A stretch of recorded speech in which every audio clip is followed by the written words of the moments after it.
Donc, je reprends. Vekeivan shakol shichlul ou binyan. Vous avez un sens, encore une fois, à l'histoire et surtout dans le rapport au bien et au mal. On avait évoqué cette idée que malgré les épreuves, les difficultés, malgré les obstacles qu'on peut traverser, on n'a pas besoin d'en sortir amer. Pourquoi? Parce que nous savons que, encore une fois, le projet divin est engagé et que quelque chose justement de bien va nous permettre de mieux cerner avec plus de force, j'ai envie de dire, cette évocation du bien. En soech ledaber merorot, ki im leodia et agodel ששני הצדדים עושים. Encore une fois, je reprends. La haine, a priori, eh bien, pourrait grandir avec autant de force que l'amour. Donc, selon ce postulat, plus la haine va grandir, plus l'amour, plus le lien, plus la force qui est inhérent à cet amour, va lui aussi grandir. Mais qu'est-ce qu'on entend dans cette haine, évocation de haine et d'amour? Elles n'ont, ces deux évocations, qu'un seul but: renforcer finalement l'amour.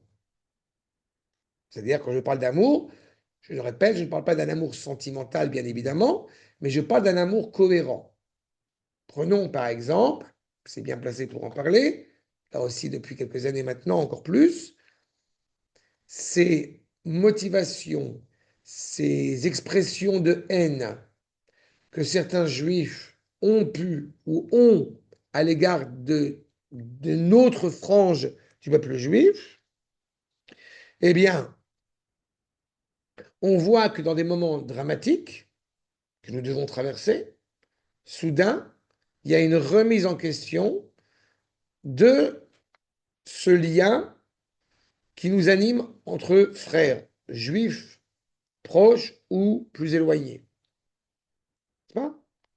C'est-à-dire que de quelque chose de terrible sort finalement quelque chose qui va revigorer l'âme de la nation. D'accord? Shem Yachad, quand on dit Yachad, c'est la haine et l'amour. Je passe mon temps depuis un certain nombre de temps, un certain nombre d'années, à trouver maladroit la peur de la discorde. C'est-à-dire, je parle du discours dans les conflits idéologiques. On a peur de ça. Non, parce que si... Non, d'abord, non, ça c'est faux. Ça c'est faux. Ça c'est faux. La Sinat Rinam, je t'encourage à voir le cours que j'ai fait le 9A sur ça et j'ai développé exactement de ce qu'il a apporté. C'est beaucoup plus complexe que ça. Ça m'est à chaque fois vraiment insupportable, c'est de laisser entendre qu'un juif a mal parlé à son prochain, tac, le temple il est tombé. C'est plus compliqué que ça.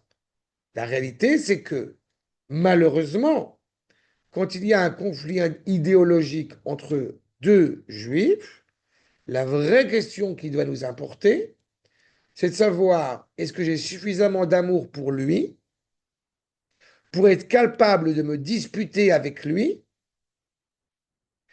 tout en n'ayant qu'un seul but, pouvoir le prendre dans mes bras après. Je parle un peu de manière exagérée, mais c'est ça l'idée. Alors que quand on a justement un manque d'affection à l'égard d'un autre juif, alors, eh bien, on va être très prudent dans notre discours et dans notre parole parce qu'on a peur que ça éclate. Croyez-moi, comme j'ai pu étudier cette question dans les questions de couple, de mésentente dans un couple, le problème dans un couple n'est pas la dispute. Le problème dans un couple, c'est le manque de reconnaissance mutuelle. C'est presque envie de dire même l'étrangeté qu'on peut éprouver à l'égard de l'autre. C'est beaucoup plus dramatique et beaucoup plus grave que la dispute. Il y a des couples qui vivent toute leur vie et ils ont besoin de se disputer. Je ne sais pas comment vous le dire de manière plus D'accord? Bon, eh ben, je dis pas qu'il faut se disputer, c'est pour pas se porter volontaire pour se disputer. Mais dans le sens où, c'est pour ça que c'est très important ce que dit le Rav. Ces deux éléments, ce qui peut être reconnu comme étant de la haine, comme ce qui peut être reconnu comme étant de l'amour, ensemble, Meshachlelim binyan adead. C'est ensemble qui construisent l'édifice absolu éternel. C'est ensemble qui réparent le monde. On ne peut pas ignorer l'un au profit de l'autre. Celui qui a peur de se disputer, celui qui a peur de rentrer dans la tension, celui qui a peur de rentrer dans le conflit, il ne construit rien. Ve'az, les filles itrachabut ayediya, tigdal ava. Plus il va y avoir une pleine adhésion, plus il va y avoir une pleine connaissance, plus va s'accroître l'amour. Je vais vous dire quelque chose. Aujourd'hui, au collège où j'enseigne, je sais que vous allez dire c'est ACO, machin, mais ils ont une visite quasiment hebdomadaire d'aller étudier, les jeunes, les garçons et les filles aussi dans une autre structure, mais les garçons vont quasiment assez fréquemment à la Yeshiva Tesder de Akko pour étudier ensemble. C'est l'organisation, c'est l'école qui organise ça, en parallèle avec la Yeshiva, et des garçons qui donc viennent d'une école, je répète, pas religieuse, qui vont à la yeshiva, il y a deux, trois garçons, ils sont assis chacun en petits groupes avec un garçon de la yeshiva, ils étudient avec eux pendant 1 heure des valeurs, de la morale, etc., etc. Et les profs aussi, qui sont présents sur place pour accompagner les élèves, il y en a deux, trois que j'ai déjà vus plusieurs fois en train de mettre les tefilines. Et il y a un prof qui les prend en photo parce que voilà, il est ému, il met les tefilines, etc. Et moi, je suis mort de rire. Pourquoi je suis mort de rire? Pour deux choses. D'abord, parce que quand on me demande d'accompagner les élèves, parce que il faut accompagner les élèves, bon, je vais y aller. Je vais devoir étudier la Torah pendant 1 heure. C'est lourd. Mais surtout, je rigole parce qu'il y a des profs qui me disent Chodesh Tov, parce que les profs, ils mettent les tefilines. Je dis, mais on est une école pas religieuse. Ça n'a pas du tout votre truc. Mais ce que je dis avec beaucoup de tendresse et beaucoup d'affection, c'est qu'il y a une connaissance et une reconnaissance, et on sort ce carcan religieux, pas religieux. D'accord? Vous comprenez? C'est toute cette implication qui, à mes yeux, est absolument émouvante et extraordinaire. Je ne suis pas en train de parler et d'étudier avec des goïms. Je parle avec des juifs. Il y a plus de liens, moins de liens. Mais plus il y a une connaissance réelle de celui que j'ai en face de moi, plus l'amour va grandir.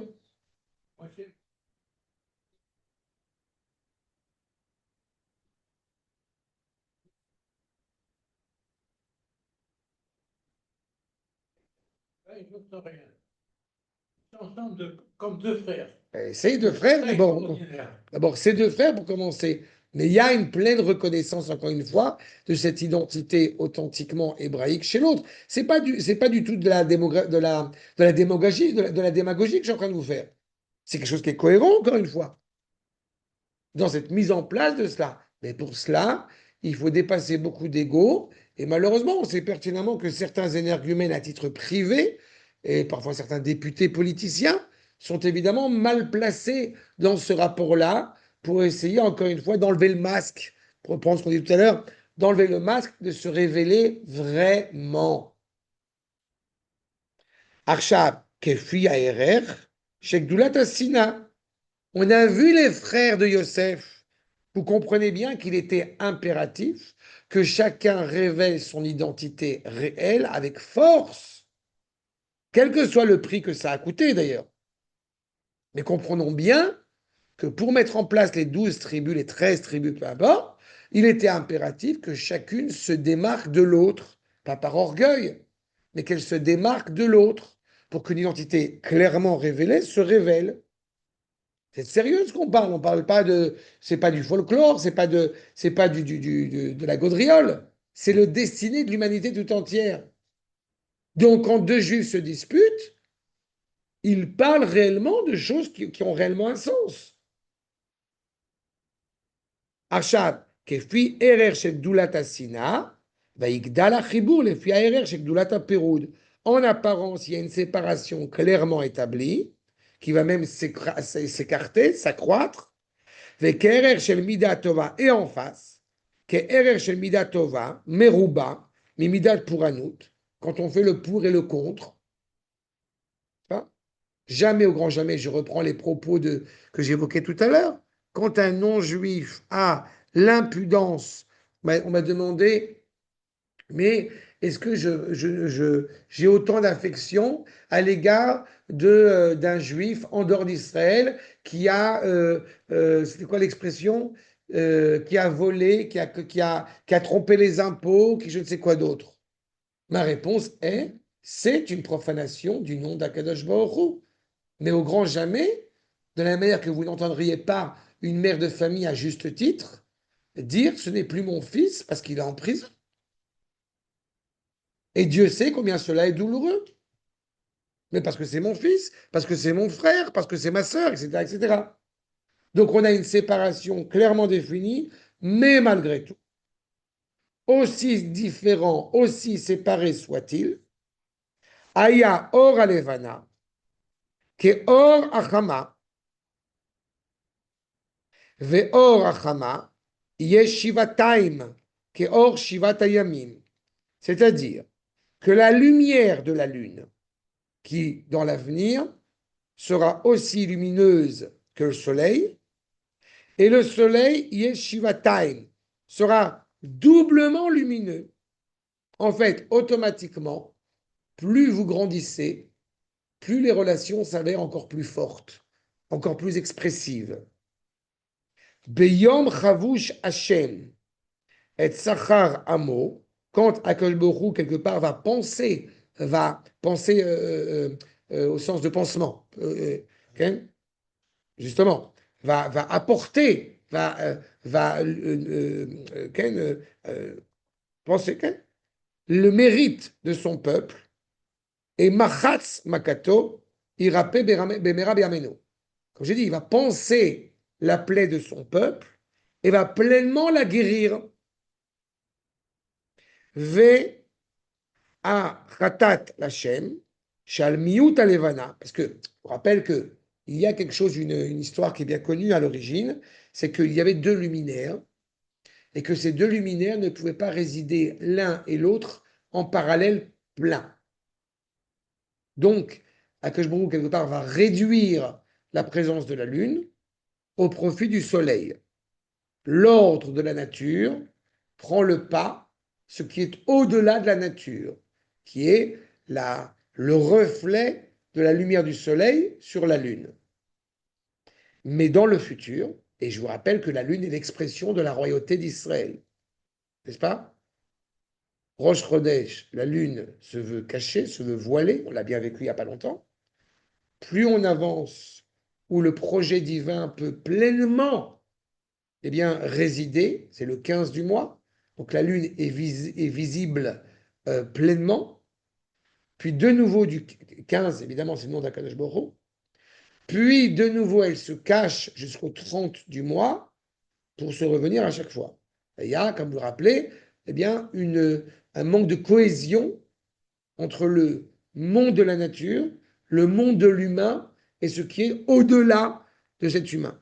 Et dans le futur, et par la présence bien évidemment bénéfique du peuple juif, tout cela va pleinement se réduire et une luminosité intense va apparaître parce que Akash Baruch va révéler sa pleine lumière.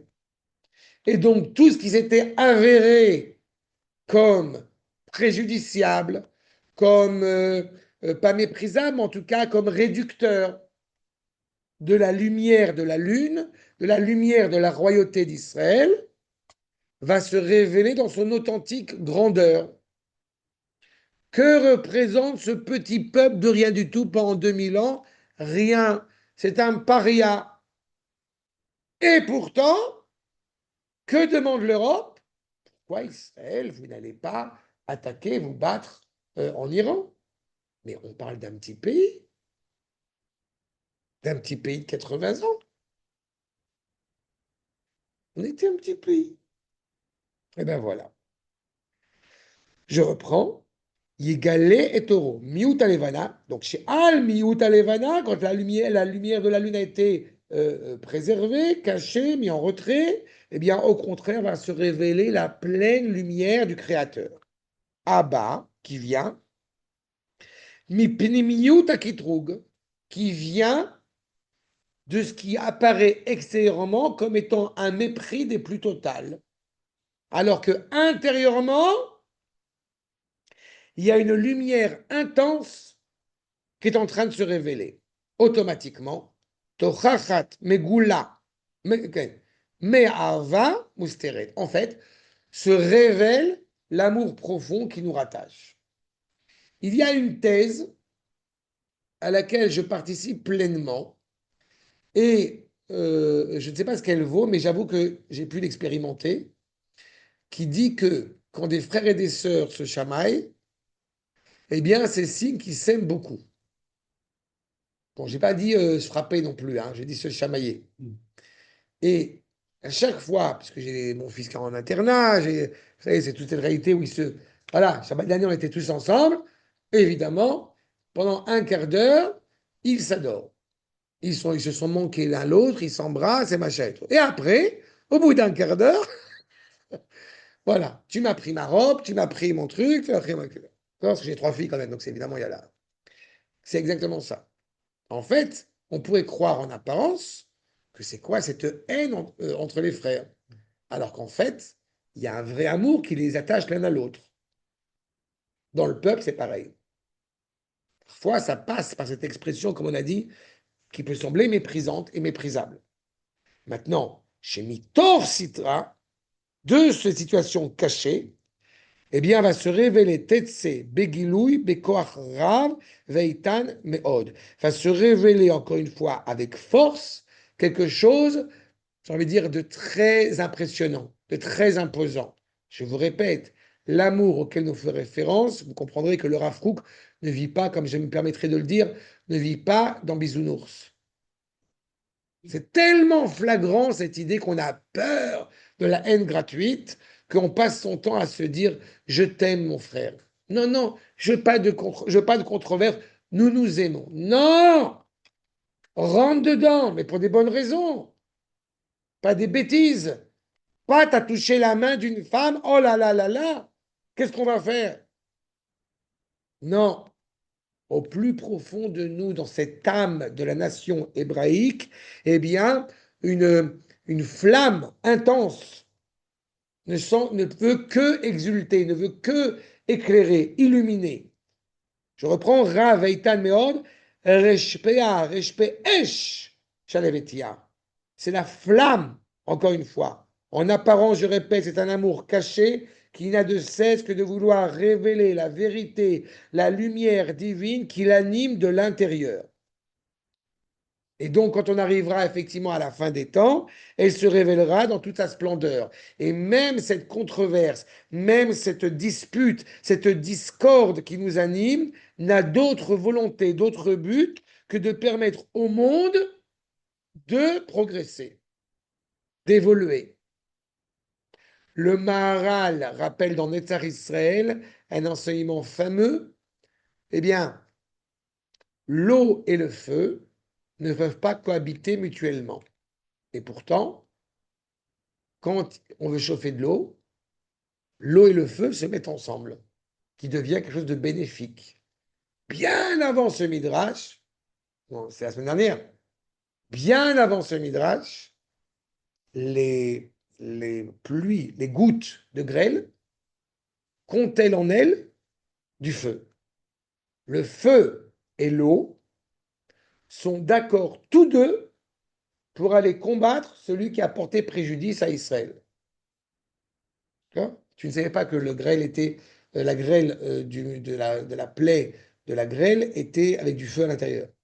Je suis heureux de te l'annoncer. C'est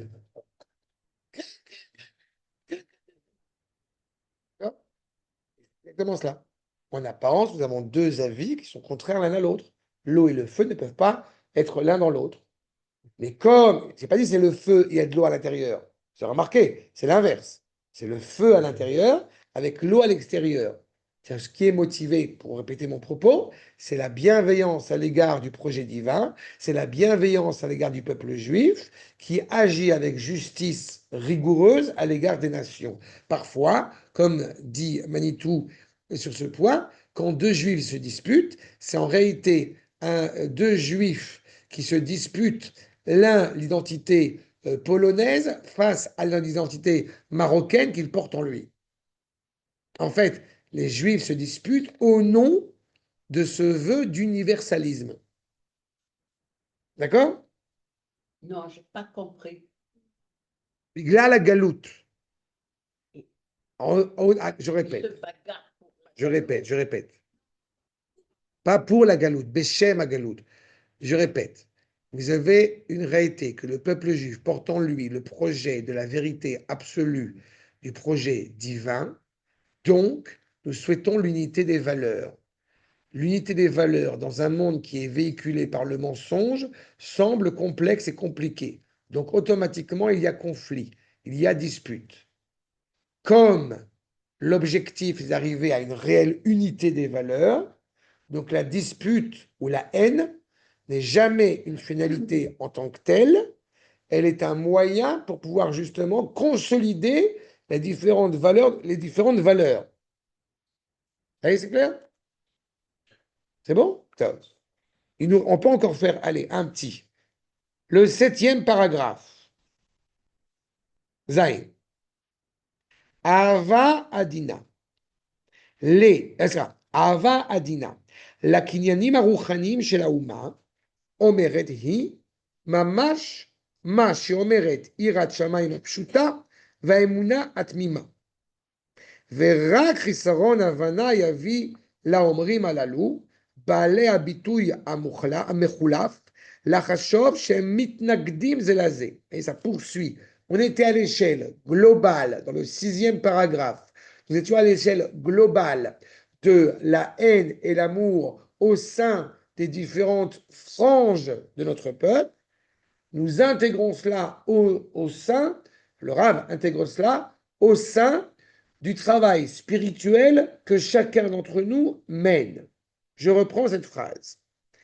L'amour délicat de vouloir accéder, de vouloir pleinement être en adhésion totale avec comment dirais-je, les acquisitions, si je traduis littéralement, les acquisitions spirituelles. Tu vois? Nous ne cherchons pas la violence. Nous voulons vivre cet amour d'Akash Baruch Hu avec, encore une fois, avec délicatesse, qui ont un tel sens pour la nation. On est motivé par un amour de la nation et par un amour de la spiritualité qui est inhérente à cette nation. Alors, Omeret imamash, ma sheomeret irat shana pshuta, elle dit clairement que la crainte révérentielle envers Akadosh Baruch Hu la plus simple et la confiance, la émouna, la plus intègre, la plus cohérente envers Akadosh Baruch Hu sont en pleine relation l'une et l'autre. Elles ne sont pas du tout en contradiction. Je répète mon propos. Celui qui aime réellement la Torah est aussi, j'ai envie de dire, amoureux du peuple juif. Et celui qui aime réellement le peuple juif aime profondément la Torah. Parce que le respect de la nation est enraciné dans l'amour de la Torah de la manière la plus naturelle possible. Sauf que celui qui observe la réalité, eh bien, j'ai envie de dire de la manière la plus superficielle, la plus, comment dirais, chitrite, c'est ça, superficielle possible, voit une contradiction entre les deux et se dit que, justement, ce n'est pas possible de faire coïncider ces deux dimensions. En fait, nous dit le Rav, tout cela, Rak Chisaron Havana, Yavi Leomrim Alalou. Il y a seulement ceux qui ne comprennent pas, eh bien, la profondeur de cette unité, comme on le dit à Shabbat, qui est Goy Echad Baaretz, ou dans les Midrash sur Kutsha Berichu, Israël, Torah, Veoraita, Chadhu. Am Israël, Akadosh Baruch Hu et la Torah ne sont qu'une seule et même réalité. Mais ceux qui ne saisissent pas cela vont venir en critique en disant, eh bien, l'un l'un néglige l'autre. Balé habitouille à Mechulaf, en pensant, l'archov, chez mitnagdim zelazé, en pensant qu'ils sont contradictoires l'un à l'autre. Moi, j'aime la Torah, foutez-moi la paix avec le peuple juif. Moi, j'aime le peuple juif, ne me cassez pas la tête avec la Torah. Va venir Ben Gurion demander au Rav Yehuda, je me permettrai de dire même en voulant le titiller un petit peu, en citant Tana de Eliyahu, un midrash bien connu, qui dit entre qui devance qui? Est-ce que la Torah devance le peuple juif ou le peuple juif devance la Torah? Parce que le midrash dit que Am Israël devance la Torah. Donc, Ben Gurion dit donc le peuple juif a donc plus d'importance que la Torah.